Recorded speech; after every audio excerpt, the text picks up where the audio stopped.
Our mandate is to make a very quick assessment of the impact of this coronavirus on the economy. Assess situation and advise government on the next line of action. President Buhari tells five-man committee on impact of coronavirus on the Nigerian economy. It is my duty, therefore, to announce a new case of coronavirus disease in Nigeria. Nigeria confirms second case of coronavirus. Now the victim is at the isolation center in Lagos. Aminu Ado Bayero becomes the 15th Fulani emir of Kano, following the dethronement of Emir Muhammad Sanusi II. The Senate's eventual position will be enriched by the eventual report of this committee. Senate meets the public on social media bill, and the Information Minister again seeks support on the broadcast media reforms. Good evening and welcome to the news at 9 on the NTA. I am Muhammad Kudu Abubakar. Reading with me tonight is Michael Olaleye in Lagos and Chineye Nwoye is in Enugu. Thanks for joining us. Worried over the impact of the coronavirus disease on the Nigeria's economy, President Muhammadu Buhari has constituted a five-man committee to quickly assess the situation and advise the federal government on the next line of action. State House correspondent Adam Musambo reports that the committee is chaired by the Minister of Finance, Budget and National Planning, Zainab Ahmed. The committee, which has 2 days within which to complete its assignment, comprises the Minister of State, Budget and National Planning, Clement Agba, Minister of State for Petroleum Resources, Timothy Silva, Governor of the Central Bank of Nigeria, Godwin Emefiele, and the Group Managing Director of the NNPC, Mele Kolokeri. Briefing newsmen after a closed-door meeting with President Muhammadu Buhari, Chairman of the committee and Minister of Finance, Zainab Ahmed, said discussions centered on the dwindling oil fortune as a result of the global pandemic and the best way forward for Nigeria. Our mandate is to make a very quick assessment of the impact of this coronavirus on the economy, especially as it affects the crude oil price. But it is very clear that we will have to revisit the crude oil benchmark price that we have of $57 per barrel. We have to revisit it and lower the price. Where it will be lowered to is the subject of the work of this committee. What the impact will be on that is that there will be reduced revenues to the budget, and it will mean cutting the size of the budget. The quantum of the cut is what we are supposed to assess as a committee. The Minister of State for Petroleum Resources, Timothy Silva, said apart from the coronavirus disease, the volatility in the oil market is also attributable to the disagreement between Saudi Arabia and the Russian Federation, which he said Nigeria is not in a position to intervene. We believe that in the coming days, when all of us begin to see the effect of the reduction of prices, OPEC and OPEC Plus might need to meet again and reconsider our position. Meanwhile, we expect also a lot of discussions going on at the level of Saudi Arabia and Russia. But as Nigeria, we are not in a position to begin to engage members on this matter. The committee is to submit its report to the President on or before Wednesday morning, after which the far-reaching measures to be taken by the federal government will be made public. From the State House, Adam Musambo, NTA News. Given the current global outbreak of the coronavirus and its potential of causing significant disruptions to health services in the country, as well as impacting negatively on the economy, President Muhammadu Buhari has set up a presidential task force for the control of the coronavirus-19 disease, otherwise known as COVID-19, with the Secretary to the Government of the Federation, Boss Mustafa, as chairman, while Dr. Sani Aliyu is the national coordinator. A statement by Garba Shehu, Senior Special Assistant to the President on Media and Publicity, also includes the Ministers of Health, Interior, Aviation, Humanitarian Affairs, Education, Information, Environment, and the Directors General of the Department of State Services, Center for Disease Control, and the representative of the World Health Organization as members. The statement adds that the group is expected to deliver its report within the period of 6 months. Another case of coronavirus has been confirmed by the Minister of Health, Dr. Osagi Ehanere. The new case is one of the contacts of the index case under isolation. The Minister of Health disclosed this at a media briefing at the University of Benin Teaching Hospital. Obehi Otobo Apresai has the report.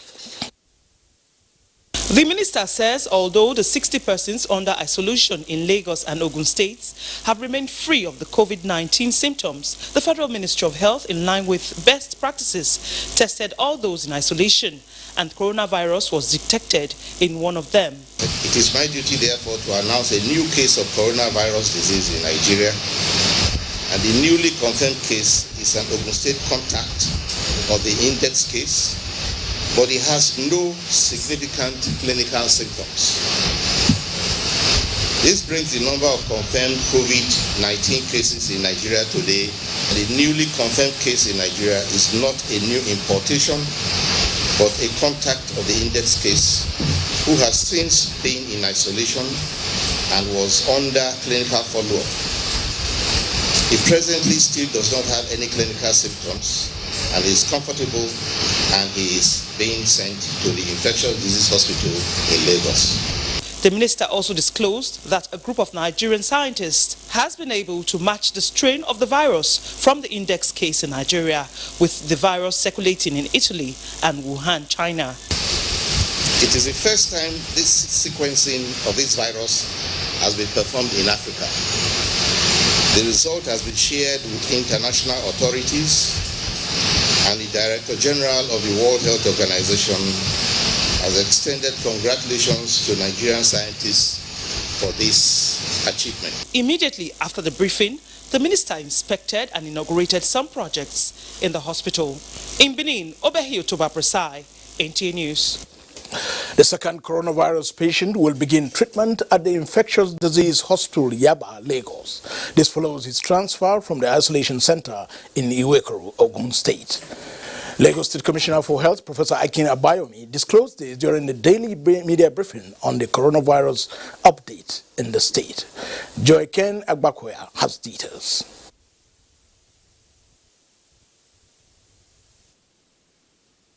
From Ogun State is the first transmission case of coronavirus in Nigeria. He is among the 40 persons who had close contact with the index case and has been in isolation for more than 10 days. Now the good news is that we had the individual under surveillance. So that significantly minimizes the chance of transmission to a large number of people.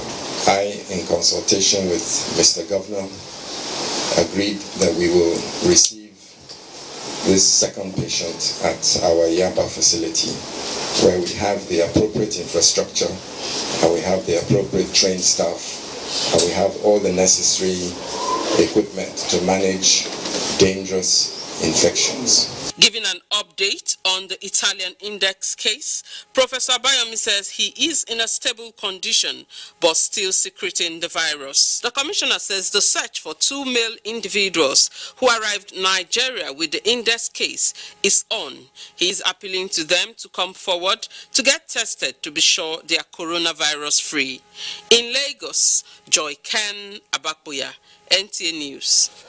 Joining me now is Director General, National Center for Disease Control, NCDC, Dr. Chike Ehekwere. Dr. Ehekwere, welcome to our studios. Welcome to our studios. Thank you. The confirmation of the second case appears to have now jolted Nigerians. So what can you tell us about what Nigerians should now be doing or should be thinking with an increase now in the discovery of a second case? Thank you. So I think it's very important for Nigerians to understand that there's no new case out of the blue that has come into Nigeria.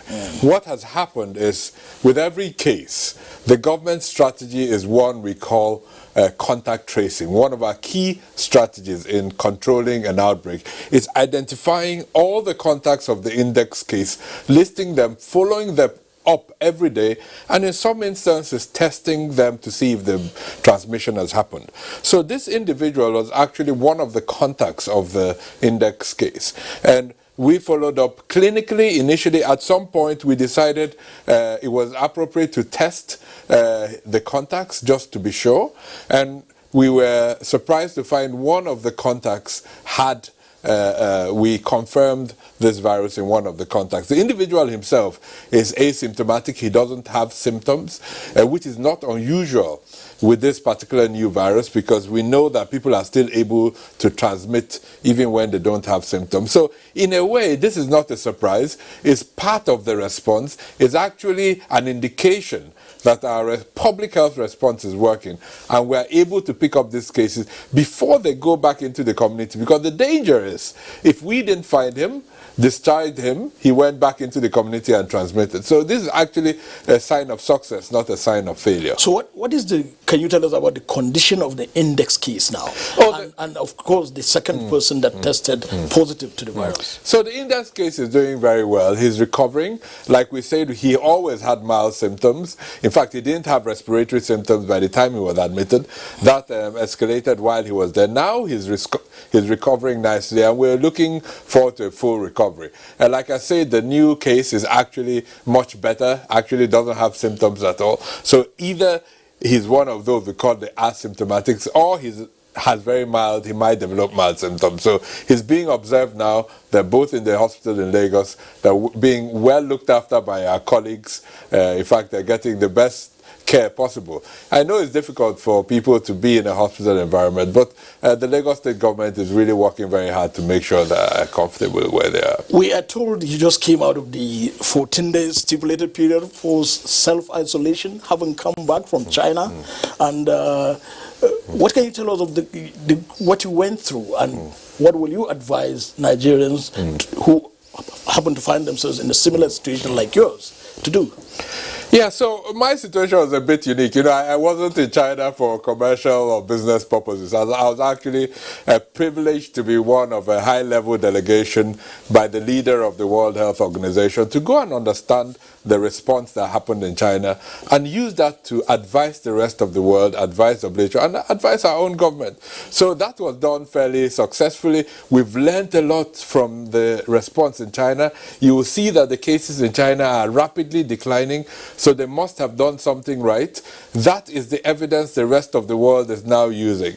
So yes, our advice to all Nigerians was, if you do go to one of the countries with sustained community transmission, to self-isolate for 14 days. So even though I think my risk was close to zero, I still had to lead by showing example and doing what we preach. How did it feel being in isolation for 14 days? Well, to be honest, I was working throughout the period. You know, yes, I was at home and I was in my own room and had to limit contact with the external environment. But these days with technology, with Zoom, I was in full communication with my team every single day, and we managed to sustain a response. Finally, what can you tell Nigerians to do so that this COVID-19 disease or epidemic does not spread beyond what it is now in this moment? So there are two things I'll say, really. The first thing is, please, reduce the amount of panic. We're doing our very best. There's never been a mobilization of the health sector like is happening. The Honorable Minister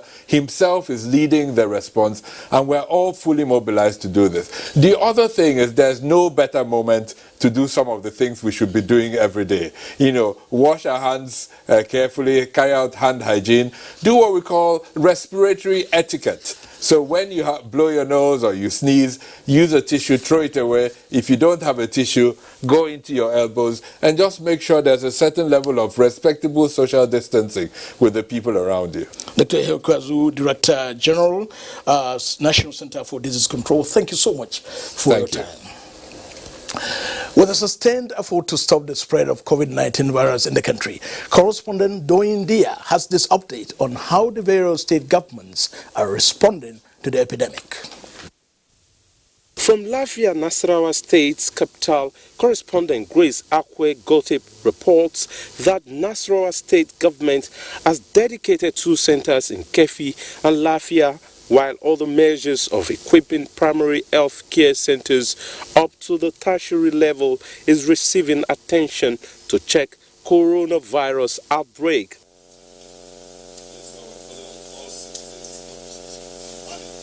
Doris Olumoko report from Akure, Ondo State capital, that the state government has declared a state of emergency just as advocacy in curtailing the spread of the coronavirus is heightened at public places like motor parks and markets. And from Calabar comes a report that the Cross River State government has stepped up surveillance and intensified information dissemination in the state. One of such is the collaboration with the Vehicle Inspection Officer Unit to enlighten operators of commercial tricycles in Calabar South local government area. If the operators are safe, the passengers will probably be safe and customers will be safe.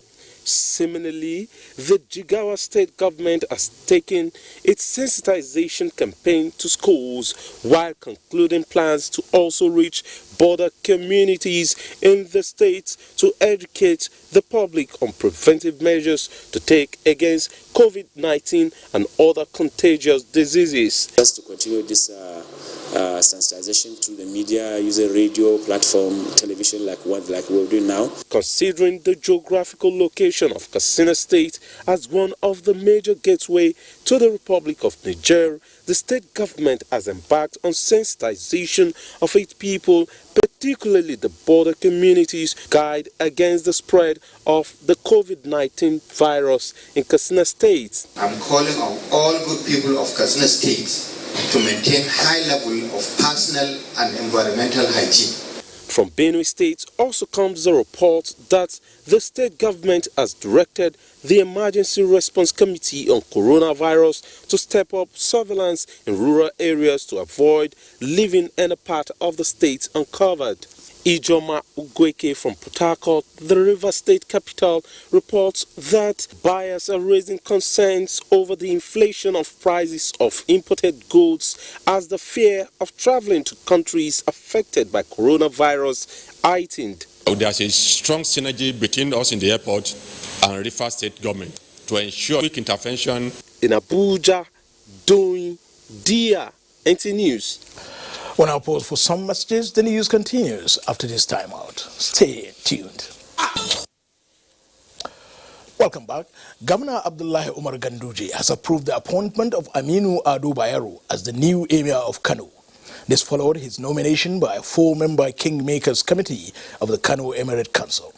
Abdullahi Mustafa reports that Chairman Kano Alhaji Nasir Ado Bayero, who is the younger brother of Emir Aminu Ado Bayero, is now the emir of Bichi.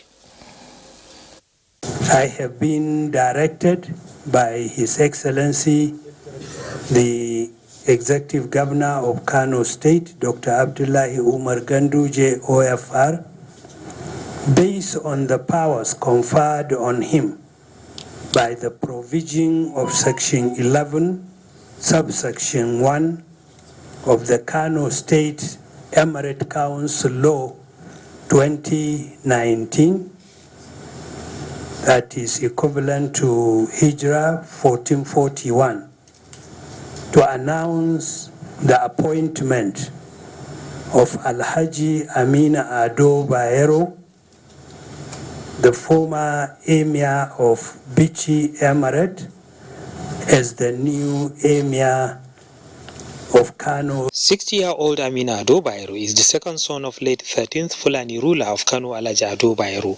The 1984 graduate of Mass Communications from Bayero University, Kano, Aminu also holds a master's degree in business administration. Subsequently, he trained and worked as a commercial pilot till the early 1990s when he was turbaned Dammaji by his late father, Alhaji Ado Bayero. From that period to May last year when he was appointed Emir of Bichi, Aminu held various other titles including Damburam, Traki, Sarkin Dawakin Sakargida and Wambai. He succeeded Muhammad Sanusi II, who was deposed following allegations of disloyalty and violation of some provisions of new Kano Emirate law amended by the state government. Sanusi has been on the throne since June 2014. He succeeded the 13th Fulani Emir, Alhaji Ado Bayero. Muhammad Sanusi II served as the governor of the Central Bank of Nigeria between 2009 and 2014. In Kano, Abdullahi Mustafa, NTA News. Still in Kano, the mood at the emir of Kano's palace was tense. This follows the removal of the emir of Kano, Muhammad Sanusi II, by the Kano State Executive Council. Elizabeth Yila Lamido reports that the main entrance to the palace was also barricaded. The announcement of the dethronement of Emir Muhammad Sanusi II did not stop any business activities in the ancient city of Kano. Security operatives have been deployed to strategic areas of the town and adjoining roads to the Emir's Palace and Kano State Government House. At the Kano Emir's Palace, NTA News observed that people were calm while others were reacting to the new development. According to tradition, any deposed Emir must leave the state before the pronouncement of another.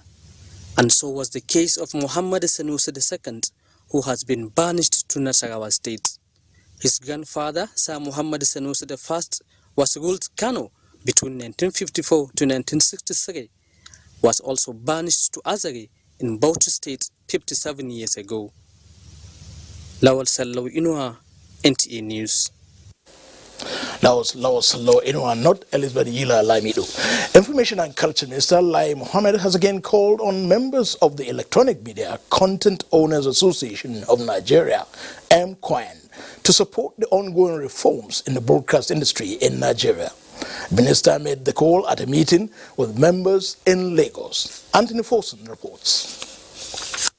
Members of the Electronic Media Content Owners Association of Nigeria are radio, television and online content producers who showcase contents like drama, soap series, entertainment, musical programs, talk shows, sports and magazine programs. Their meeting with the Information and Culture Minister is to throw their weight behind the ongoing reforms in the broadcast industry. It is in line with this mission that the Information and Culture Minister Lai Mohammed was quick to place on their doorsteps the need for them to double their efforts in a bid to catch up with modernity. The sheer scope of contents available to us with a lot of hard work and research, you can get first-class content out of the rich history of our country. Of particular interest, the minister said, content segmentation to suit particular audience is of immense importance. I think we can concentrate on children programming. We need more and more of children programming. We need more of women programming because they are the ones that watch the contents most. From the broadcast regulator to the content owners, they all applauded the minister's resilience in reforming the broadcast space, acknowledging that players in the industry will be better for it in the end. In Lagos, Anthony Forson, NTA News.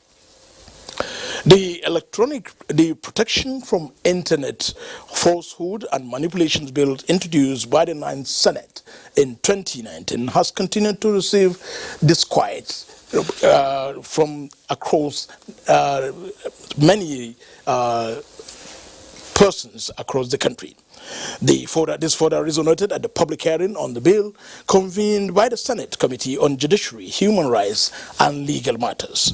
National Assembly correspondent Ignatius Unko reports. In November 2019, the social media bill sponsored by Senator Sani Musa was introduced in the Senate. A few weeks later, the bill was passed through second reading and referred to the Senate Committee on Judiciary, Human Rights and Legal Matters for public hearing.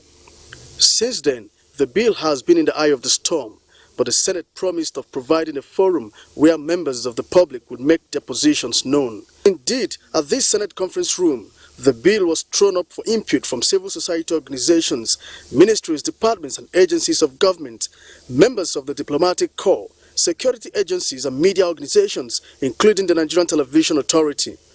The Senate gave further explanations on the bill. For a legal framework to regulate and control the use of internet and its intermediaries in the transmission of information in Nigeria. National security is one factor that must be taken into consideration. The Senate's eventual position will be enriched by the eventual report of this committee. The Nigerian Army Nigerian Supreme Council for Islamic Affairs and the Civil Waters Coalition described the bill as a necessity. We want to say that we welcome this bill for reasons of national security. Pass it in such a manner that it will not guide freedom of speech. But the Nigerian Union of Journalists, Policy and Legal Advocacy Center, the Nigerian Communications Commission and Broadcasting Organization of Nigeria affirmed their positions. Fake news is worse than coronavirus, no doubt. But the people should not be stopped from expressing themselves. And evidently, it goes to show that there are existing laws which can deal with such issues. Chairman, our view is that those laws that exist at this time need to be looked at. There's also the data protection bill which has been submitted for consideration. With this, Senate will now await the report of the committee at plenary for consideration. From the National Assembly, Ignatius Nkwo, NTA News. Well, the Buhari Media Organization says the social media regulation bill was sponsored by a private member and not an executive bill. This clarification becomes necessary in view of a statement credited to the presiding bishop of Living Faith Church worldwide, also known as Winners Chapel, Bishop David Oyedepo, for tagging the President Muhammadu Buhari's administration as the worst in the history of Nigeria, and that the days of the administration are numbered. A statement premised on the introduction of the social media regulation bill. Comments, the group observes that should have been directed to the legislature and not President Buhari. The organization describes the clergyman's position as a view fueled by his lingering bitterness over Nigeria's rejection of his preferred candidate at the 2019 presidential election, Atiku Abubakar.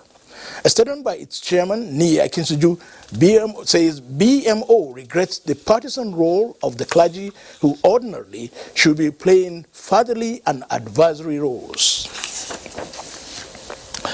The National Working Committee of the All Progressives Congress, APC, has not been factionalized or in the nature of any crisis been repeatedly reported in a section of the media. The party's National Publicity Secretary, Lanre Issa Onilu, in a statement observes that a political organization such as the APC, contestations are not unusual and are not necessarily intractable. The issues being alluded to in some media reports are matters before the courts and should be allowed to run their normal and legal course. The party's spokesman called on members of the National Working Committee and the party's secretariat staff to resume at their offices and continue carrying out their scheduled roles and responsibilities without any fear. The APC has commended the Inspector General of Police, Mohammed Abubakar Adamu, personnel of the Police Department of the State Services and other security services for their professionalism in the process of maintaining the peace and preventing hoodlums from fomenting trouble at the APC National Secretariat. The statement assured all APC members in Nigeria and across the world that leaders of the party are capable of resolving any contestations that may arise, bearing in mind the best interests of its members and in the pursuit of progress and development of Nigeria. Victims of the recent bandits' attack in 5 villages of Kaduna State have received relief materials donated by the wife of the President and First Lady Hajia Aisha Muhammadu Buhari through her pet project, Future Assured. Muhammad Umar Ajingi has details. Still in pains and shock, these are victims of attacks by bandits on Kerawa village. Sanusia, who escaped with a bullet wound, lives in this house with 10 of his children. I have so many children and there is no food in the house. Help has arrived for the victims as the First Lady Hajia Aisha Muhammadu Buhari donates relief materials to them. The items were handed over on her behalf by the Executive Secretary, Kaduna State Emergency Management Agency, Memuna Abubakar. The essence of bringing these items is to tell the community that the government is with them. Normalcy is gradually returning to the communities, barely a week after the attack. In Kaduna, I am Muhammad Umar Ajingi, NTA News. In another development, the Nigerian Air Force says the Air Task Force of Operation Lafia Dole has destroyed an Islamic State of West Africa province hideout and neutralized some of their fighters at Mina along the Gulumba-Ghana-Kumshe axis in the northern part of Borno State. In a statement by the NAF Director of Public Affairs, Public Relations and Information, Air Commodore Ibikunle Daramola, the mission, which was executed on 4th March 2020 as part of the ongoing Operation Decisive Edge, was undertaken after a Nigerian Air Force intelligence, surveillance and reconnaissance aircraft spotted the terrorists assembling in the vicinity of some compounds within the settlement. Fighter jets scrambled by the ATF to engage the location scored accurate hits in the target area, leading to the destruction of some terrorist structures as well as the neutralization of some of their fighters. The Nigerian Air Force says, in furtherance of the objective of restoring peace and security in the northeast and operating in concert with surface forces, it will continue to carry out air interdiction missions against the enemies of Nigeria. Chief of the Air Staff and Air Marshal Sadiq Baba Abubakar says the Nigerian Air Force will increase the number of fighting forces at its 271 detachment unit in Bernangwari axis of Kaduna State to further tackle insecurity in the area.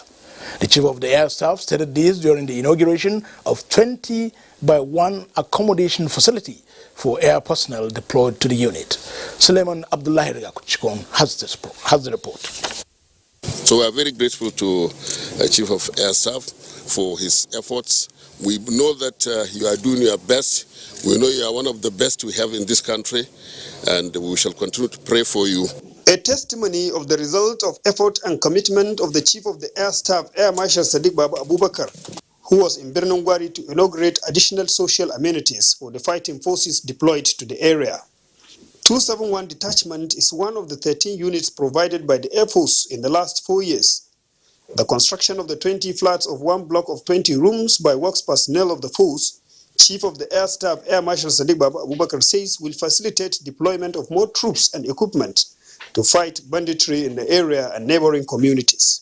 The Nigerian Air Force is constantly reviewing tactics, techniques and procedures, as well as in placing additional measures to effectively add value to the operations we are conducting.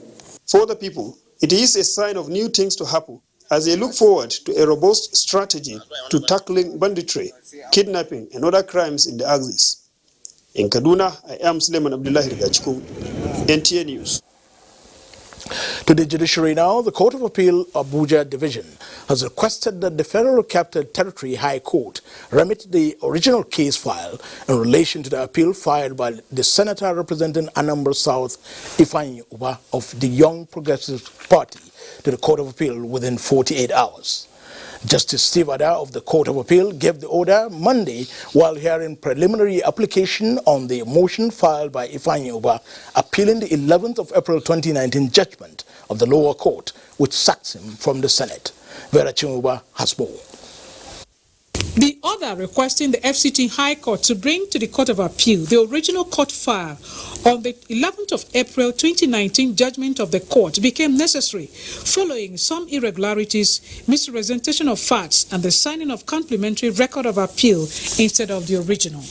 The file is expected to reach the Court of Appeal within 48 hours. The Respondents' Counsel, however, did not oppose the request. The FCT High Court had, in its judgment, sacked Ifeanyi Uba for allegedly submitting a forged National Examination Council certificate to INEC in support of his nomination as a candidate for February 23, 2019 senatorial election, and ordered INEC to withdraw certificate of return issued to YPP candidate. When the FCT High Court declined Uba's request to set aside his 11th April judgment, he filed another suit in which Justice Taiwo of FCT High Court gave an order restraining INEC from issuing certificate of return to Obinna Ozo of PDP. Further hearing continues on the 12th of March. In Abuja, Viera Chimuba, NTA News. We'll have more reports now as we join Michael in Lagos. Michael, over to you. Thank you, Kudu, and welcome. The Standards Organization of Nigeria (SON) is among 7 agencies expelled from the seaports in the wake of the implementation of the presidential order on the ease of doing business, with the African Continental Free Trade Agreement likely to increase the volume of importation. The Senate Committee on Industries is concerned about the influx of fake and substandard products and is calling for the reinstatement of the agency.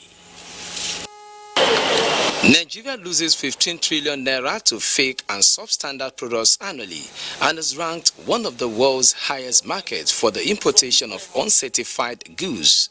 The ports, whether land, sea or air, are the entry points for sizable volume of these fake items, and the Chairman Senate Committee on Industries is optimistic that with the return of the Standards Organization of Nigeria (SON) to the seaports, the country may likely save 50% of this huge amount. There must be a seat, an office for you to sit with the customs to know what is going on. The same thing happens to Sugar Council. I'm sorry to say this. You are bringing in something, you don't have office to checkmate what comes in. How do you determine what goes out? So I think the legislator will look into that and amend it where it is necessary. Using the manufacturing industry to stimulate the pace of economic growth is a core mandate that must be achieved, and this oversight function is to assess the level of work done by SON at ensuring that quality products get into the country. We are leading other African countries in harmonization and breaking of trade barriers. Our lab, we have about 40 labs here, about 8 of them are accredited, then 20 undergoing accreditation at the same time to position them in readiness for the continental free trade. In the wake of implementing guidelines for the takeoff of the African Continental Free Trade Agreement, standard is sacred. Inadequate training of journalists on election coverage, conflict reporting, hate speech, and delayed voter education have been identified as some of those areas that media organizations must lay much emphasis on in order to realize credible coverage of elections in Nigeria. This was at a 2-day retreat on National Broadcasting Commission (NBC), Broadcasting Organizations of Nigeria Bond Post-Election Lessons Learned, organized by the Institute of Media and Society in collaboration with the European Union support to democratic governance in Nigeria. To the Psyche report. The 2-day retreat for media organizations is aimed at reviewing the performance of the media and the regulators during the last general elections in the country. It is also to enable them project further on how subsequent elections should be handled to develop the country's democratic experience. The Acting Director General NBC, Professor Armstrong Edachaba, says when adequate preparations are made based on the findings of the previous elections, appropriate outcome will be realized. We expect that year after year, election after election, the media should improve in delivering on its mandate of facilitating and enlightening civilized, fair and justiciable electoral process. Other speakers noted that the role of the media in electioneering is key to the reinforcement of democracy through peaceful, credible, fair and transparent election process. We need to move fast so that our concerns, the concerns of this industry, are taken care of in this review process. We want reforms in the industry professionally so that all of us will be able to look on the other side and then hold on to what we generally refer to as the fourth estate of the realm, that we're going to hold the other 3 accountable for their actions or their inactions. The retreat had in attendance officials of broadcast, media regulators, practitioners and other key players in the industry. In Lagos, Tunde Saiki, NTA News. And those are the stories trending at this hour in Lagos. Network News continues after this break. Please stay tuned. Welcome back to our Abuja studios. Investors lose 329 naira as the NSE ASI dips by minus 2.41% to open the week negative. Amina Nigerian is here with details on business news. Welcome. Thank you, Mohammed. Nigeria has recorded its first quarterly trade deficit since July of 2016, as the value of its export fell by 9.79% in the fourth quarter of 2019, while imports rose by 37.2%. The latest foreign trade in goods report released by the National Bureau of Statistics indicates that the value of the nation's total trade rose by 10.15% to 10.12 trillion naira in the fourth quarter of 2019 over the value recorded in the third. A further breakdown shows that export components dropped by 9.79% to 4.77 trillion naira, while the import component increased to 5.35 trillion naira, all against the third quarter. To look at what we are going to export, agricultural products, organic materials that we have in abundant, organic food and all that is in high demand abroad. And not only that, we have the human resource capacity. We have begun to export of human resource. And then so that after Nigerians will be taking position, we are heading the African Development Bank. This is where our bank should rally around. And finally, the Nigerian Stock Exchange has reacted to global trends that sent the O-share index falling more than 2% at noon this Monday. The investors lost 329.39 billion naira at the close of business to open the week negative. The O-share index lost a total of 2.14% to finish at 25,647.54 points. Market capitalization ended the day's session at 13.365 trillion naira. Volume of trade was 185 million, valued at 1.825 billion naira in 2,690 deals. Most sought-after stocks were led by the banking sector: Zenith Bank, Transnational Corporation, and Guarantee Trust Bank. And that's the size of the business package. Mohammed, back to you. Thank you, Amina. President Muhammadu Buhari's resolve to remove 1 million Nigerians out of poverty is coming to fruition as another set of 1,500 women and youths in Kebbi State have been empowered with 10,000 naira loan each to start or improve their businesses. Nura Tankwe Wakili has the report.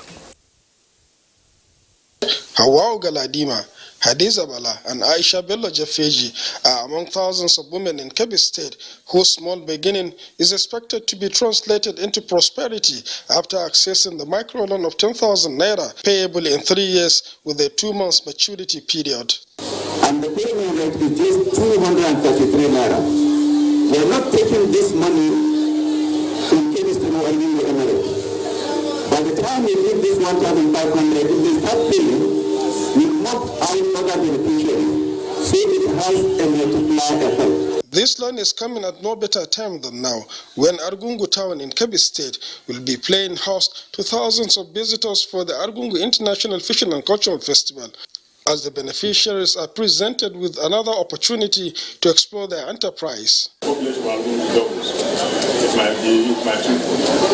people will need to eat and drink. The opportunity offered them by this soft loan instead of their quantified. Is an expansion of the support package that President Muhammadu Buhari has authorized the National Directorate of Employment to be given across the nation. There was also a formal inauguration of Sadkin Kabin Argungu Education Foundation, where thousands of books and writing materials were provided courtesy of the Director General National Director of Employment, Dr. Nasir Laden, a feat that earned him the traditional title of Gado Damasun Kabi by Argungu Emirate Council. In Birnin Kabi, Nura Tanko Wakili, NTA News. Time now to join Chineye in Enugu for more reports. Hello, Chineye. Hello, Chineye. Hello, Kudu. Good evening and welcome to Enugu.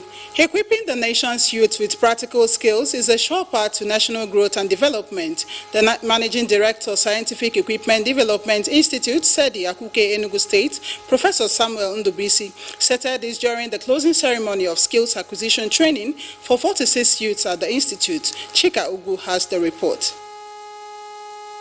These graduates from various states in the country were exposed to a 1-month thorough practical training in various fields of engineering and ICT.